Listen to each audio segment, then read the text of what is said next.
Friends, இன்னைக்கு நம்ம ஒரு இம்பார்ட்டண்ட்டான ஒரு விஷயத்தை பற்றி பேச போகிறோம். இதுக்கு பேர் card cutting. So card cutting அப்படிங்கிறதுனா சில வாழ்க்கையில் நம்மளுக்கு சில பேர் இருக்கலாம், இல்லை சில இடமும் இருக்கலாம், இல்லை சில நிகழ்வுகள் இருக்கலாம்.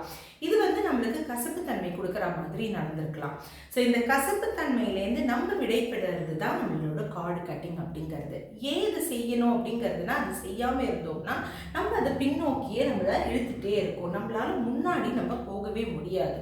ஸோ சப்போஸ் ஒரு நபர்கள்னால நம்மளுக்கு இந்த மாதிரி ஒரு கசப்புத்தன்மை நடந்திருக்கு அப்படிங்கிறதுனா, அந்த நபரை நம்ம கண்ணுக்கு நேரம் ஞாபகம் வச்சுட்டு என்ன நடந்ததோ, என்ன நிகழ்வு நடந்ததோ அதை பற்றி நினச்சி நம்ம தொப்புள் கொடியிலேருந்து அவங்க கிட்டக்க போகிற அந்த ஒரு கனெக்ஷனை நம்ம இழுத்து பிடிச்சி நம்மளோட ரைட் ஹேண்டால், இது ஒரு கத்தின்னு நினச்சிக்கோங்க, 3 வாட்டி இந்த கட் கட் கட் அப்படிங்கிறத நம்ம சொல்லி அந்த கசப்பு தன்மையிலேருந்து நம்ம அதை விலகிக்கிறோம். ஸோ அதை பண்ணினதுக்கப்புறம் இந்த பார்ட்டை நம்ம லைட் அண்ட் லவ் எனர்ஜியாக மாற்றிட்டு தான் இந்த பூமியில் விடுறோம்.